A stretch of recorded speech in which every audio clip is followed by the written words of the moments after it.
வணக்கம் ஜோதிட நண்பர்களே. பொதுவாக ஜோதிடம் என்பது பல விஷயங்களையும் உள்ளடக்கிய ஒரு கணித அறிவியல். இதில் தேடல் அப்படிங்கிறதே முடிவடையாத ஒன்று. தேட புதுசாக வந்துக்கிட்டே தான் இருக்கும். ஆனால் இந்த ஜோதிடம் அப்படிங்கிறது மனிதர்களுடைய வாழ்க்கையை பற்றி தெரிந்து கொள்வதற்கான ஒரு முக்கியமான டூலாக யூஸ் ஆகிட்டுருக்கும். இந்த ஜோதிடத்தில் கிரக நிலைகள் அப்படிங்கிறது தான் ரொம்ப முக்கியம். காரணம் அதுதான் பலன்களை கொடுக்கக்கூடியது.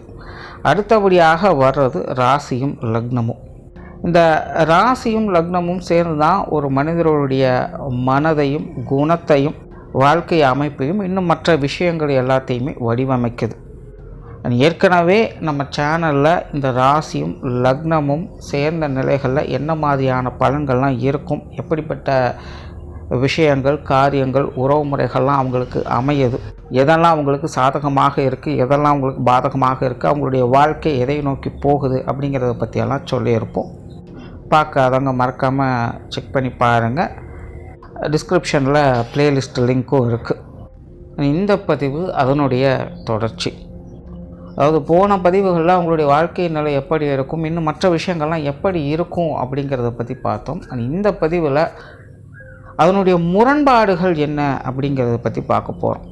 அதாவது நம்மளுடைய வாழ்க்கையில் ஒரு சில விஷயங்கள் நமக்கு சரியாக இருக்கும், ஆனால் அது வெளியிலையோ மற்றவங்களுக்கோ தவறாக இருக்கும்.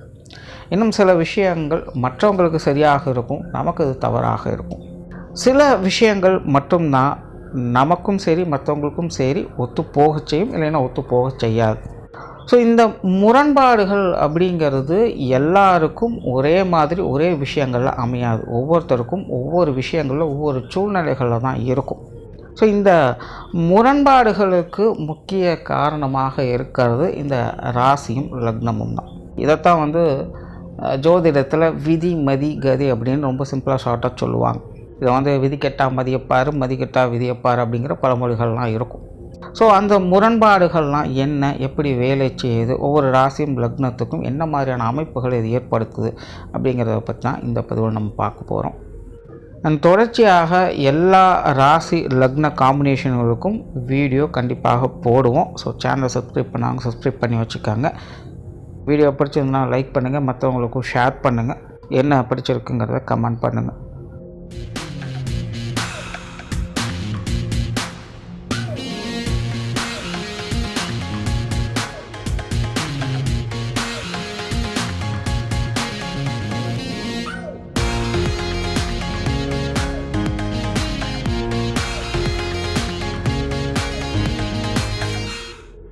விருச்சிக ராசி ரிஷப லக்னம். இந்த விருச்சிக ராசி ரிஷப லக்னத்தை பொறுத்த வரைக்கும் இந்த விதிக்கெட்டா மதியப்பாரு, மதிக்கெட்டா விதியப்பாருன்னு சொல்லுவாங்க. அந்த விஷயங்கள் உங்களுக்கு முழுமையாக செயல்படும். விருச்சிகம் சரி ரிஷபமும் சரி ரெண்டுமே ஸ்திர ராசிகளாக வரும். ஆனால் ராசி பார்த்திங்கன்னா செவ்வாய்க்கும், லக்னம் பார்த்திங்கன்னா சுக்கிரனுக்கும் அதிபதியாக இருக்கும். அதனால் ஜென்ரலாகவே இவங்க புத்திக்கும் மனசுக்கும் நிறைய வேற்றுமைகள் உடையவங்களாக தான் இருப்பாங்க. எண்ணம் போல் வாழ்க்கை, மனம் போல் வாழ்க்கை அப்படிங்கிற விஷயங்கள்லாம் இவங்களுக்கு பெருசாக செட் ஆகாது. ஏன்னா இவங்களை பொறுத்த வரைக்கும் நினைக்கிறது ஒன்று நடக்கிறது ஒன்று அப்படிங்கிற மாதிரி தான் இருக்கும். அதாவது இந்த விருச்சிக ராசி ரிஷப லக்னம் அப்படிங்கிறதெல்லாம் 4 காம்பினேஷனில் உருவாகுது. ஒன்று ராசி லக்னம் மற்றும் கிரக அமைப்புகள், இது எல்லாமே பார்த்திங்கன்னா இவங்களுக்கு ஸ்ட்ராங்காக அமைஞ்சிரும்.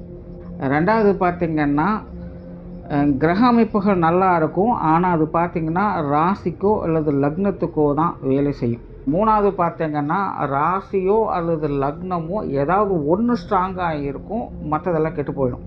நாலாவது காம்பினேஷன் பார்த்திங்கன்னா எல்லாமே கெட்டு போய் தான் இருக்கும். பட் இதில் இந்த முதல் காம்பினேஷனும் நாலாவது காம்பினேஷனும் அமையிறது அப்படிங்கிறது ரொம்ப ரேர். அதாவது பல ஆயிரம் வருஷங்களுக்கு ஒரு முறை தான் அந்த மாதிரியான கிரக அமைப்புகள் என்பதே அமையுது. ஆனால் இந்த முதல் காம்பினேஷன் கடைசி காம்பினேஷன், அதாவது முழுவதுமாக பாசிட்டிவ் முழுவதுமாக நெகட்டிவ் அப்படிங்கிறது ரொம்ப ரேரான விஷயம்தான். ஆனால் இந்த இடைப்பட்ட விஷயங்கள், ஒன்று கிரக அமைப்புகள் சாதகமாக இருக்கும், அது ஏதாவது ஒரு ராசி லக்னங்களுக்கு ஃபேவராக இருக்கும், இல்லைன்னா ஏதாவது ராசியோ லக்னமோ சாதகமாக இருக்கும், மற்ற எல்லாம் கெட்டு போயிருக்கும். ஸோ இந்த மாதிரியான அமைப்புகள் தான் இவங்களுக்கு உண்டு. அதனாலேயே இவங்களில் பெரும்பாலானோர் பார்த்திங்கன்னா ஒன்று மைண்டு ஸ்ட்ராங்காக இருப்பாங்க, அல்லது அவங்களுடைய புத்தி ஸ்ட்ராங்காக இருக்கும். ஸோ இந்த மைண்டு ஸ்ட்ராங்காக இருக்கிறவங்க அவங்களுடைய மைண்ட் செட்டில் அப்படியே போய்க்கலாம். இது எல்லாருக்கும் ஈஸியான விஷயம் கூட. ஏன்னா மனிதர்கள் எல்லாமே மனசை மையமாக எடுத்து செயல்படக்கூடியவங்க தான். ஸோ இவங்களுக்கு வந்து பெருசாக பிரச்சனை இல்லை. பிரச்சனை இல்லை அப்படின்னு சொல்கிறது என்னென்னா, இவங்களுக்கு வந்து அந்த மனதிடம் அதிகமாக இருக்கும். ஸோ சூழ்நிலைகள் வந்து இவங்களை ரொம்பவுமே படாத பாடு படுத்தும். எதையுமே வந்து இவங்க சுலபமாக கொடுத்துறாது. ரிஸ்க் எடுத்து தான் நிறைய விஷயங்களை இவங்க சாதிக்க வேண்டியதாக இருக்கும். ஆனால் அந்த ரிஸ்க் எடுக்கக்கூடிய அந்த மைண்ட் செட் அப்படிங்கிறது இவங்களுக்கு ஈஸியாக கிடச்சிரும். ஏன்னா மனம் பலவீனம் இல்லாமல் இவங்களுக்கு அமைஞ்சிருது. ஸோ ஈஸியாக அடுத்த ஸ்டெப்புக்கு நகர ஆரம்பிச்சிடுவாங்க. பட் இவங்க என்னென்னா ஃபுல்லாக மெட்டீரியலிஸ்டான ஆட்களாக தான் இருப்பாங்க. புற வாழ்க்கையை சார்ந்தவங்களாகவே இருப்பாங்க. உள்ளுணர்வை புரிந்துக்கிறது தன்மை அப்படிங்கிறது இவங்களுக்கு குறைவாயிடும். இன்னொரு கேட்டகரி புத்தி ஸ்ட்ராங்காக இருக்கிறவங்க பார்த்திங்கன்னா, இவங்க ஃபுல் அண்ட் ஃபுல் இவங்களுடைய புத்தி சாதுரியத்தால் மட்டும்தான் செயல்பட முடியுமே தவிர, இவங்க மைண்டு சொல்கிறது எதுவுமே இவங்களுக்கு வேலையே செய்யாது. இவங்க ஆசைப்படக்கூடிய விஷயங்கள், இவங்க எதிர்பார்க்கக்கூடிய விஷயங்கள் எல்லாமே இவங்களுக்கே பேக் ஃபயர் ஆகிட்டுருக்கும். எல்லாம் யோசிக்கும் போது நல்லா இருக்கும், கற்பனை பண்ணும்போது ஆஹா ஓஹோன்னு என்னென்னமோ இருக்கும்.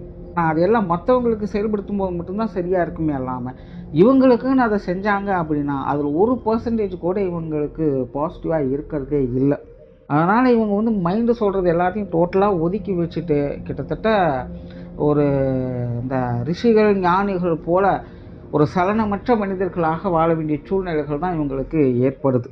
ஸோ அதனால் இந்த விருச்சிக ராசி ரிஷப லக்னம் அப்படிங்கிறது இயற்கையாகவே இந்த மனசுக்கும் புத்திக்கும் நிறைய முரண்பாடுகள் அப்படிங்கிறது எப்போவுமே இருந்துக்கிட்டே தான் இருக்கும். இந்த விருச்சிக ராசி அப்படின்னாலே அது முரண்பாடான வாழ்க்கை தான், அதில் எந்த சந்தேகமும் இல்லை.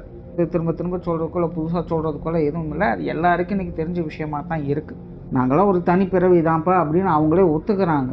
இதில் இந்த லக்ன ரீதியாக பார்க்கும்பொழுது, அதிலும் இந்த ரிஷப லக்னம் அப்படின்னு வரும்பொழுது இவங்களுடைய வாழ்க்கை நிலை அப்படிங்கிறது இன்னுமே காம்ப்ளிகேட்டடாக ஆகுது. காரணம் என்னென்னா, இவங்க டோட்டலாகவே ரிசர்வ் டைப் ஆயிடுறாங்க. இவங்க வந்து எதையுமே வெளிப்படையாக சொல்ல மாட்டாங்க, வெளிப்படையாக பழக மாட்டாங்க. யார் மேலேயுமே ஒரு நம்பிக்கை அப்படிங்கிறது இவங்களுக்கு இருக்கிறதில்ல. ஆனால் இவங்களுடைய வாழ்க்கை அப்படிங்கிறது முழுக்க முழுக்க மற்றவங்களை சார்ந்து தான் இருக்கும். இவங்க சும்மா இருந்தால் கூட யாரோ ஒருத்தரை பற்றி யோசிச்சுக்கிட்டே இருப்பாங்க. ரிஷபம் அப்படிங்கிறது எப்போவுமே ஒரு காதல் பிரியம் கொண்ட ஒரு ராசி லக்னம். அதில் அந்த விருச்சிக ராசியும் சேரும்பொழுது இந்த காதல் வயப்படக்கூடிய தன்மை அப்படிங்கிறது இவங்களுக்கு அதிகமாயிரும்.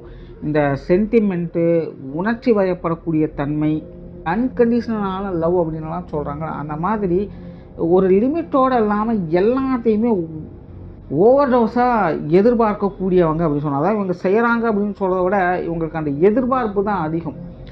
ஸோ ஏதோ ஒரு உறவின் மேலே அளவுக்கு அதிகமான பற்று பாசம் அப்படிங்கிறது இவங்களுக்கு இயற்கையாகவே ஏற்பட்டுடும். இன்னும் சொல்லப்போனால் அது பாசிட்டிவாக அமைஞ்சாலும், அதாவது சக்ஸஸாக அவங்களுக்கு ஆனாலும் சரி, இல்லை ஃபெயிலியர் ஆனாலும் சரி, இவங்க வந்து அந்த விஷயத்துலேருந்து பின்வாங்கவே மாட்டாங்க.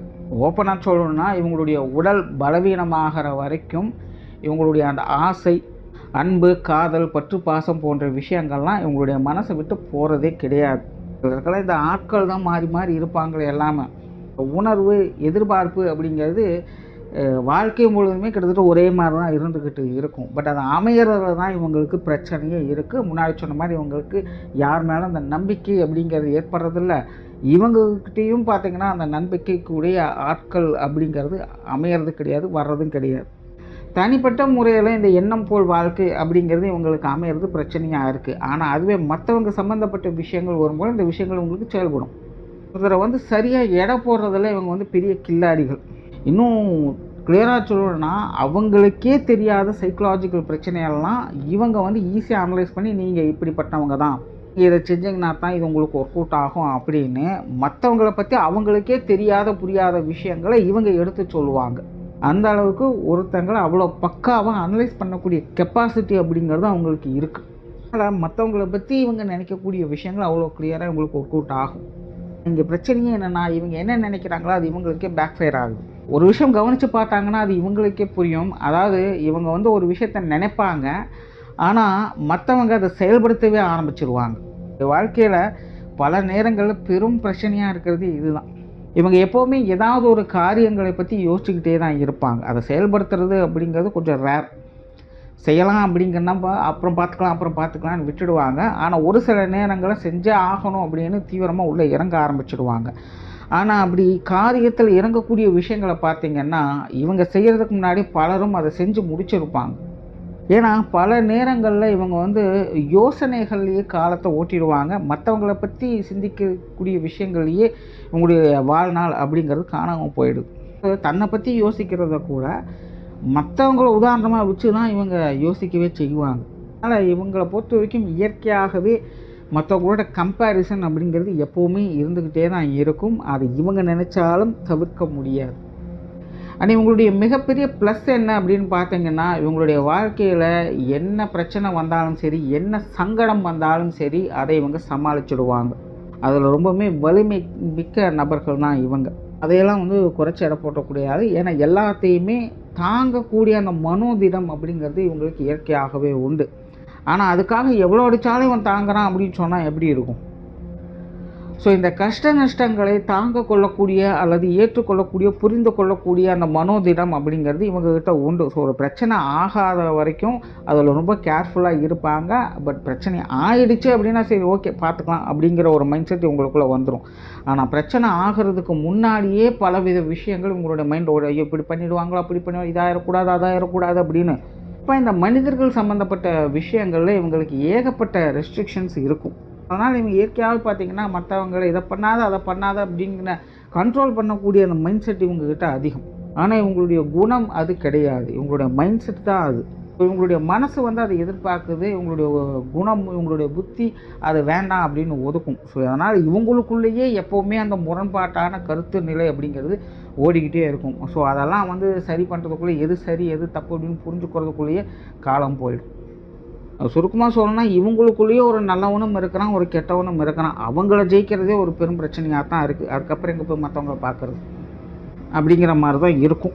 ஆனால் இவங்களை பொறுத்த வரைக்கும் சுய ஜாதக ரீதியாக கிரக அமைப்புகள் அப்படிங்கிறது நல்லபடியாக அமைஞ்சிருக்கணும். அப்படி இருந்தால் மட்டும்தான் இவங்களுடைய வாழ்க்கை நிலை ஓரளவுக்காவது ஸ்டெபிலைஸாக இருக்க முடியும். என்ன தான் இந்த முரண்பாட்டு நிலைகள் இருந்தாலும் அதை எல்லாத்தையும் சமாளிக்கக்கூடிய அந்த வலிமை, ஆற்றல், அந்த விதி அமைப்பு அப்படிங்கிறதெல்லாம் அதன் மூலமாக தான் கிடைக்கிது. ஒரு வேளை ஜாதக அமைப்பு சரியில்லை, குறிப்பாக இந்த அசுப கிரகங்களுடைய சேர்க்கைகள், தாக்கங்கள் ஜாதகத்தில் அதிகமாக இருக்குது அப்படின்னா ஓப்பனாகவே சொல்கிறேன், இவங்கக்கிட்ட யாருமே நெருங்க முடியாது, இவங்கக்கிட்ட யாருமே பழக முடியாது. என்ன தான் இவங்க பக்காவாக 100% ஒருத்தங்களை புரிஞ்சு வச்சுருந்தாலும் அவங்க இவங்களை புரிஞ்சிக்கவே மாட்டாங்க. தனக்குன்னு யாருமே இல்லை, நான் எப்போவுமே தனியாக தான் இருக்கேன் அப்படின்னு அவங்க தனிமையிலேயே வாடக்கூடியவங்களாக இருந்துடுவாங்க. ஸோ அதனால் இந்த விருச்சிக ராசி ரிஷப லக்ன காம்பினேஷனை பொறுத்த வரைக்கும் அவங்களுடைய சுய ஜாதக ரீதியாக கிரக அமைப்புகள் அப்படிங்கிறது ரொம்ப ரொம்ப முக்கியம். இல்லை அப்படின்னா அவங்க வந்து சைக்கலாஜிக்கலாக ரொம்பவுமே பாதிக்கப்படக்கூடியவங்களாக தான் இருப்பாங்க. அதுலேயும் குறிப்பாக ஒரு உறவுக்காக, ஒரு அன்புக்காக இயங்கக்கூடிய நிலை அப்படிங்கிறது அவங்களுக்கு கட்டாயம் உருவாகியே தீரும். ஜீவன அமைப்புகளை பொறுத்த வரைக்கும் ஓரளவுக்கு இவங்களுக்கு ஓகே தான். முன்னாடியே சொன்ன மாதிரி இவங்க எப்போதுமே ஒரு காரியத்தை பற்றின சிந்தனைகள் எப்போவுமே இருப்பாங்க. அதாவது காரியத்தை செயல்படுத்துவதை காட்டிலும் இதை செய்யலாமா அது செய்யலாமா அப்படின்னு பக்காவாக பிளான் போட்டு செயல்படக்கூடிய விஷயங்கள் இவங்க ரொம்பவுமே பக்காவான ஆட்கள் தான். குறிப்பாக இந்த வியாபாரம் சம்மந்தப்பட்ட விஷயங்கள், இந்த டீலிங் எப்படி பண்ணுறது, இந்த செஸ் விளையாட்டு மாதிரி இந்த காய் நகர்த்தினா அடுத்த காய் எப்படி நகர்த்துவாங்க அப்படிங்கிறதெல்லாம் ஒருத்தங்களை பற்றி புரிஞ்சது செயல்படுறது, இந்த மாதிரியான விஷயங்களும் ரொம்பவுமே கை தேர்ந்தவர்கள். சைக்கலாஜிக்கலாக அவங்களுடைய எதிர்த்தரப்பினரை பற்றி யோசித்து கரெக்டாக ஒரு விஷயத்தை செயல்படுத்தி கொண்டுட்டு போவாங்க. ஸோ கால நேரமும் இவங்களுக்கு கை கொடுக்கும் பட்சத்தில் இவங்க ஒரு நல்ல பிஸ்னஸ்லையோ இல்லை வேலை விஷயங்கள்லையோ ஒரு பேர் புகழை அடையக்கூடிய நிலை அப்படிங்கிறது உண்டு. அண்ட் பெரும்பாலும் இவங்களுக்கு பார்த்திங்கன்னா ஒரு சர்வீஸ் ரிலேட்டடான விஷயங்கள், மற்றவங்களுக்கு உதவக்கூடிய விஷயங்களை எந்த அளவுக்கு இவங்க செய்கிறாங்களோ அந்த அளவுக்கு இவங்க பேரும் புகழும் அடைவாங்க. இவங்க வந்து ப்ராஃபிட் மோட்டிவாக செயல்பட்டாங்க அப்படின்னா அது பெருசாக இவங்களுக்கு வேலை செய்யாது. ஆனால் அதுவே ஒரு உபயோகமுள்ள விஷயங்கள், மற்றவங்களுக்கு பயன்படக்கூடிய ஒரு விஷயங்களை செய்கிறாங்க, மற்றவங்களுக்கு அது ஆறுதல் தரக்கூடிய வகையிலையோ அல்லது மீது தரக்கூடிய விஷயங்களோ இவங்களுடைய காரியங்கள் அமையுது அப்படிங்கிற பட்சத்தில் அவங்களுடைய ஆசீர்வாதங்கள் இவங்களை உயர்த்த செய்யும். ஆனால் முடிஞ்ச அளவுக்கு இவங்களுடைய கெரியரெல்லாம் பார்த்திங்கன்னா மற்றவங்களுக்கு ரியலாகவே பிரயோஜனமாக இருக்கக்கூடிய விஷயங்கள், ப்ராஃபிட் மோட்டிவாக இல்லாமல் அவங்களுக்கு மன திருப்தியும் மன ஆறுதலையும் கொடுக்கக்கூடிய வகையில் அமைஞ்சது அப்படின்னா இவங்களுடைய கெரியர் அப்படிங்கிறது பெருமளவில் டெவலப் ஆகும். ஒரு நல்ல நிலையை ரீச் பண்ணுவாங்க. மற்றவங்களுடைய சப்போர்ட் அப்படிங்கிறதும் இவங்களுக்கு நிறையவே ஏற்படும். பட் இதுக்கும் வந்து சுய ஜாதக அமைப்பு, அந்த கிரகங்களுடைய பலம் அப்படிங்கிறது தேவைப்படுது. அப்படி இல்லாத பட்சத்தில் இவங்க ஜென்ரலாகவே பார்த்திங்கன்னா எப்போவுமே கெரியரை பற்றி யோசிச்சுக்கிட்டே தான் இருப்பாங்க. இப்படி செய்யலாம் அப்படி செய்யலாம் அப்படிங்கிற பல பிளானிங் அப்படிங்கிறது இருக்கும், எக்ஸிக்யூஷனும் இவங்கக்கிட்ட இருக்கும். ஆனால் அதில் டெவலப்மெண்ட் அப்படிங்கிறது டீசல் இன்ஜின் மாதிரி தான், ரொம்ப ரொம்ப ஸ்லோ பிக்கப்பாக தான் இருக்கும். பட் எது எப்படியோ இவங்களுடைய ஜீவன அமைப்பை பொறுத்த வரைக்கும் இவங்க மற்றவங்களை எந்த அளவுக்கு கேர் எடுத்துக்கிறாங்களோ அந்த அளவுக்கு இவங்களுடைய ஜீவன அமைப்பு அப்படிங்கிறது ஸ்ட்ராங் ஆகும். மற்றவங்களுடைய விஷயங்களை இவங்க கேர்லெஸ்ஸாக இருக்காங்க அப்படின்னா இவங்களுடைய ஜீவன அமைப்பும் கேர்லெஸ்ஸாக தான் இருக்கும். அண்ட் ஃபினான்சியல் ரீதியான விஷயங்கள் இது ஓரளவுக்கு இவங்களுக்கு ஸ்ட்ராங்காக இருக்குன்னு சொல்லலாம். ஓப்பனாக சொல்லணும்னா இவங்களை பொறுத்த வரைக்கும் இந்த ஃபினான்சியல் பில்டப் அப்படிங்கிறது குறைவு தான். ஆனால் இவங்க குடும்பத்தில் இருக்கிறவங்களுடைய சப்போர்ட் மூலமாக இவங்களுடைய ஃபினான்ஸ் நிலைமை அப்படிங்கிறது ஸ்ட்ராங் ஆகும். அதுக்கு இவங்க உறுதுணையாக இருப்பாங்க. ஸோ இவங்க வந்து நேரடியாக ஃபினான்ஸை பில்ட் பண்ணிடுவாங்க அப்படின்னு சொல்கிறதுக்கு இல்லை. ஆனால் ஃபேமிலி சப்போர்ட் மூலமாக ஃபினான்ஸை வந்து பலப்படுத்திக்க முடியும். சொத்து சுகங்கள், கல்வி சம்மந்தப்பட்ட விஷயங்கள் இதெல்லாம் ஓரளவுக்கு இவங்களுக்கு அனுசரணையாகவே இருக்கும். ஜென்ரலாக இது சார்ந்த விஷயங்களை பார்த்திங்கன்னா அலாதியான பிரியம் காட்டக்கூடியவங்க. இந்த விருச்சிக ராசி அப்படின்னாலே இந்த கல்வி, சொத்து சுகங்கள் சம்மந்தப்பட்ட விஷயங்கள் எப்போவுமே கண்ணும் கருத்துமாக இருப்பாங்க. அவங்களுக்குன்னு ஒரு சின்ன அளவுலையாவது அவங்க சொந்தமாக ஏதாவது ஒரு விஷயங்களை அமைச்சுக்குவாங்க. ஸோ ஜாதகமாக அவங்களுக்கு நல்லபடியாக கை கொடுக்கும் பட்சத்தில் இந்த விஷயங்கள் இன்னும் இவங்களுக்கு ஸ்ட்ராங்காகவே அமையும். ஆனால் ரிஷப லக்னத்தின் அமைப்புப்படி பார்க்கும்பொழுது என்னதான் இவங்க ஆசைப்பட்ட விஷயங்கள் அப்படி இருந்தாலும் அதில் அட்ராக்ஷன் அப்படிங்கிறது கொஞ்சம் குறைவாக தான் இருக்கும். ஸோ ஒரு விஷயத்தை உருவாக்கிக்குவாங்க, ஆனால் அதுக்கப்புறம் பார்த்திங்கன்னா அதை பராமரிக்கக்கூடிய விஷயங்களும் கொஞ்சம் கோட்டை விடுவாங்க. ஸோ அதெல்லாம் கொஞ்சம் இவங்க கவனமாக பார்த்துக்கணும். அண்ட் குடும்ப விஷயங்கள் அப்படின்னு பார்க்கும்போது நார்மலாக இவங்களுக்கு ஓகே தான். விருச்சிக ராசி அப்படிங்கும்போது இந்த குடும்ப அமைப்பு அப்படிங்கிறது கொஞ்சம் பட்டும் படாமல் தொட்டும் தோணாமல் தான் இருக்கும். ஆனாலும் குடும்ப பற்று மிக்கவங்க இந்த விருச்சிக ராசிக்காரங்க. ரிஷபம் அப்படிங்கிறதும் கிட்டத்தட்ட அப்படி தான். என்ன நடந்தாலும் சரி குடும்பத்தை விட்டு கொடுக்க மாட்டாங்க. ஸோ இந்த ராசி லக்ன காம்பினேஷன் படி குடும்ப விஷயங்கள், காரியங்களில் ஈடுபாடுகள் இவங்களுக்கு அதிகமாக தான் இருக்கும். எக்ஸ்பெக்டேஷன் அப்படிங்கிறதும் இவங்களுக்கு அதிகமாக உண்டு. ஸோ குடும்ப உறவுகளை நேசிக்கக்கூடியவங்களாக தான் இருப்பாங்க. குடும்ப உறவுகளை பொறுத்த வரைக்கும் இந்த முரண்பாட்டான நிலைகள் அப்படிங்கிறது எப்போவுமே உண்டு. இவங்க மனசில் நினைக்கிற மாதிரியே அவங்களுடைய பெற்றோர்கள், உடன்பிறப்புகள், வாழ்க்கை துணை, குழந்தைகள் அப்படின்லாம் இருப்பாங்கன்னு சொல்கிறதுக்கு இல்லை. அதே போல் இருக்கவே மாட்டாங்க அப்படின்னு சொல்கிறதுக்கு இல்லை. இயற்கையாகவே இவங்க வந்து மற்றவங்களை கணிக்கிறதுல கில்லாடிகள். ஸோ அவங்களாம் இப்படிப்பட்டவங்க தான் அப்படிங்கிறத கிளியராக புரிஞ்சுப்பாங்க. ஸோ அவங்களுக்கு ஏற்றபடி இவங்க நடந்துப்பாங்க. அதுலலாம் எந்த பிரச்சனையும் இல்லை. ஆனால் அது ரிட்டர்ன் ஒன்று இருக்கணும் இல்லையா, அவங்களும் இவங்கக்கிட்ட அந்த மாதிரி நடந்துக்கணும் இல்லையா, அந்த மாதிரி நடக்கவே நடக்காது. ஸோ ஃபேமிலிக்குள்ளே இவங்க மட்டும்தான் மற்றவங்கள புரிஞ்சு அனுசரித்து போகிற மாதிரியே இருக்கும். மற்றவங்க வந்து எல்லாருமே இவங்களை குற்றம் குறை சொல்லிக்கிட்டே தான் இருப்பாங்க. ஸோ அந்த ஒரு கான்ட்ரவர்சியான விஷயங்களை இவங்க சகிச்சு தான் ஆகணும் அப்படிங்கிற சூழ்நிலை இருக்குது. திருமண வாழ்க்கையை பொறுத்த வரைக்கும் இது முழுக்க முழுக்க சுய ஜாதக அடிப்படையில் கிரகங்களுடைய சப்போர்ட் இருந்ததுன்னா மட்டும்தான் நல்லபடியாக இருக்கும். இல்லை அப்படின்னா திருமண வாழ்க்கை அப்படிங்கிற பிரச்சனையாக தான் இருக்கும். அதாவது தனிப்பட்ட முறையில் இவங்களுடைய வாழ்க்கை துணை சார்ந்த விஷயங்களில் அதீதமான எக்ஸ்பெக்டேஷன் உடையவங்க. எப்போவுமே இந்த விஷயங்களை பொறுத்த வரைக்கும் ஹை பொசசிவ்னஸ் இவங்ககிட்ட உண்டு. அதே போல் முன்னாடியே சொன்ன மாதிரி இந்த காதல் விஷயங்கள்லாம் அலாதியான பிரியம் உடையவங்க. அதனால் இந்த வாழ்க்கை துணையை, காதல் சம்மந்தப்பட்ட விஷயங்களை, நேசிக்கக்கூடிய விஷயங்கள்லாம் குற்றம் குறை சொல்கிறதுக்கெல்லாம் எதுவும் இல்லை. பர்சனலாக இந்த விஷயங்களை உணர்வுபூர்வமாக செயல்படக்கூடியவங்க தான். ப்ராக்டிக்கலாக இந்த மாதிரியான விஷயங்கள் உங்களுக்கு அமையிறது, குறிப்பாக இவங்க எதிர்பார்த்த மாதிரியே எல்லாமே இருக்கிறது அப்படிங்கிறதெல்லாம் பிரச்சனை தான். ஆரம்பமெல்லாம் நல்லா இருக்குது, ஆனால் ஃபினிஷிங் சரியில்லை அப்படிங்கிற மாதிரி தான் இருக்கும். அதுலேயும் குறிப்பாக இந்த அசுப கிரகங்களுடைய தாக்கங்கள்லாம் ஜாதகத்தில் இருந்தது அப்படின்னா திருமண வாழ்க்கை அப்படிங்கிறது இக்கரைக்கு அக்கறை பச்சை தான். என்ன பண்ணாலும் திருப்தி அப்படிங்கிறதே கிடைக்காது. ஸோ இவங்களுடைய திருமண வாழ்க்கையெல்லாம் இவங்க கொஞ்சம் கவனமாக இருந்து தான் ஆகணும். குழந்தைகள் சம்மந்தப்பட்ட விஷயங்கள் ஓகே தான், இதிலெல்லாம் பெருசாக தொந்தரவுகள் கிடையாது. குழந்தைகளுடைய வாழ்க்கை நிலை அப்படிங்கிறதெல்லாம் ஓரளவுக்கு திருப்திகரமாகவே இருக்கும். ஸோ ஓவராலாக இந்த விருச்சிக ராசி ரிஷப லக்னம் அப்படிங்கிறது இவங்களுக்குள்ளேயே இவங்களுடைய புத்திக்கும் மனசுக்கும் போராட்டம் அப்படிங்கிறது அதிகமாக இருக்கும். முதல்ல அதை இவங்க வந்து கஸ்டமைஸ் பண்ணணும், கரெக்ட் பண்ணணும். அதுக்கப்புறமா தான் மற்ற விஷயங்களை கரெக்ட் பண்ண முடியும். நன்றி, வணக்கம், வாழ்க வளமுடன்.